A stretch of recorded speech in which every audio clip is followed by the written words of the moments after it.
Okay, so now it's my pleasure to introduce our first speaker, Dr. Tina Kim, who is actually going to share an overview of the NeuroFest topic today.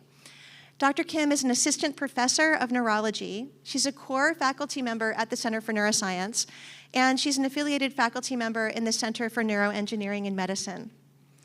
Dr. Kim develops molecular and optical approaches to study the function and molecular organization of individual neurons within the brain. Dr. Kim's innovative approach, using synthetic biology, two-photon microscopy, and animal behavior, allows her team to deconstruct the building blocks of neural circuits that are essential for motivation and for behavior. Today, she's going to give an overview of the NeuroFest theme, Brain Networks Exploring the Pathways of Memory and Social Connection. Please join me in welcoming Dr. Kim to the stage.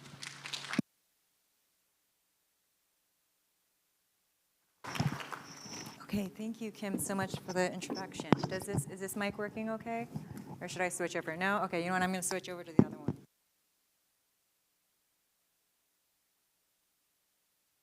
Okay, this should be better, right? Okay, fantastic. All right, so thank you all for joining us here. It's really wonderful to see such a packed room of community members excited to learn about the research going on at Davis and more broadly just more information about how we study the brain. So today, just in this introduction, I'm going to be describing some of the basic fundamental properties of brain circuits that we use to describe the studies that will be shared across the 4 different talks today. So an overarching theme of these different talks is asking how neural circuits in the brain give rise to complex behaviors that we as humans are able to perform in order to build our communities and engage in society. So this includes how we form social interactions, how we form memories, how we experience emotions, and then of course how we perform cognition. So to start out with, what is a neural circuit and why is it so important that we study them to understand brain health? So most of you are probably familiar with thinking about a single brain region at a time. So for example, the visual cortex is responsible for vision, or the auditory cortex helps us with hearing. Or this example, where the hippocampus is a brain region that is thought to be important for storing and retrieving memories. One of the talks later today will focus on this brain region. But rather than existing in isolation, all of these different brain regions are actually very heavily connected to one another.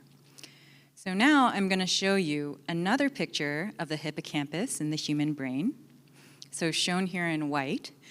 But all of these different colors represent the different brain connections that are present to this region in the human brain.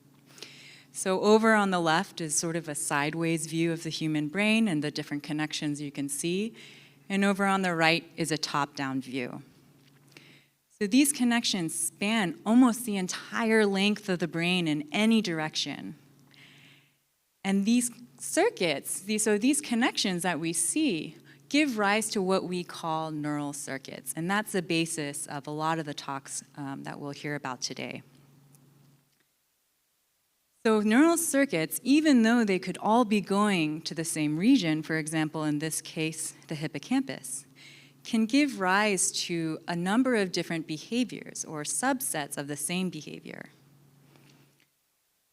So for example, when we think about memory, it can often be divided into both the where of some event that happened and also what was it that actually took place.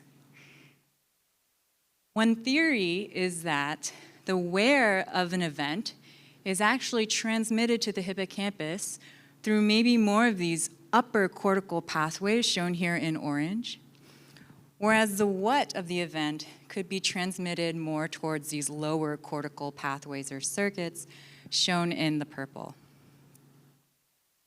And so what are these different colors, these different pathways actually representing inside of the brain?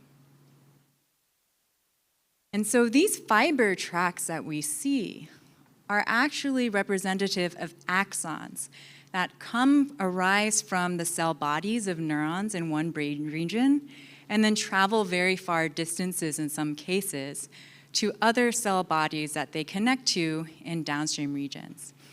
And this is how these two brain regions can communicate to each other in the neural circuit via this axonal communication. So I'm going to show you a piece of data now where this is a top-down view of a mouse brain. And they've traced the axonal fibers from, in this case, 6 individual neurons originating from the left side of the brain. And what's really fascinating is that you can see that their axons all follow this same sort of pathway going from the left side of the brain all the way over to the right. And so this is a way that we can isolate and study neuronal circuits quite easily in animal models to understand the role that they play in behavior. I'm going to show you one final example in the mouse that sort of drives home this point of how important these different circuits can be. So in rodent models, due to advanced genetic tools, which again you'll hear about later today, we have the ability to isolate and stimulate different neural pathways that originate from distinct regions, but then project to the same downstream area. For example, here, I'm showing you cell bodies or neurons originating either in a region called the anterior cingulate or the medial septum. So those red dots represent neurons. And then we can just isolate these cells that send their projections from the cingulate to the same region, the hippocampus, or from the medial septum to the hippocampus. And what these researchers found is that only stimulation of this one isolated neural circuit was capable of recruiting or storing fearful memories that these animals experienced, whereas activation of this other pathway, even though it was still to the same hippocampus, didn't drive any behavioral effect at all. So these are the types of studies and discoveries that you're going to hear about from today's speakers. Now, not only are neural circuits very important for driving different aspects of memory, like I just showed you in the hippocampus, but they're also really crucial and critical for forming other types of behaviors like social and emotional connections. And it turns out that as we start to study more complex behaviors, we need to expand out and examine even more nodes of the circuits that we're looking at. So this means even more brain regions, in some cases brain-wide, and in other cases even looking at the connections that start in the brain, but then go out to other parts of the body. And so these are the main general themes that today's speakers will look at. So we'll hear from Dr. Bales about how different animal models encode social connections and the brain-wide neural circuits involved in those connections. Dr. Fioravante will talk about how different nodes of circuit activity can regulate emotional processing. Dr. Wilchin will tell you more about how distinct circuits in the hippocampus are important for memory formation and retrieval.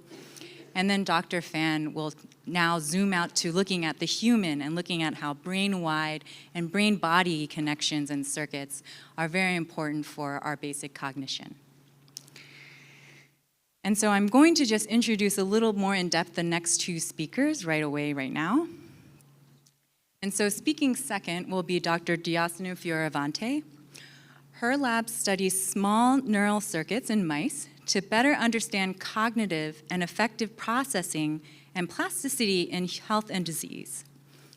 An important focus of her work is how learned emotion is regulated and how this regulation is modulated by internal state and impaired in autism.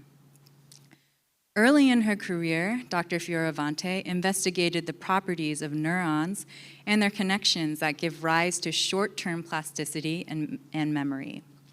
And later today at 1:55 p.m., she'll talk about the role that neural circuits play for emotion regulation and mental wellness.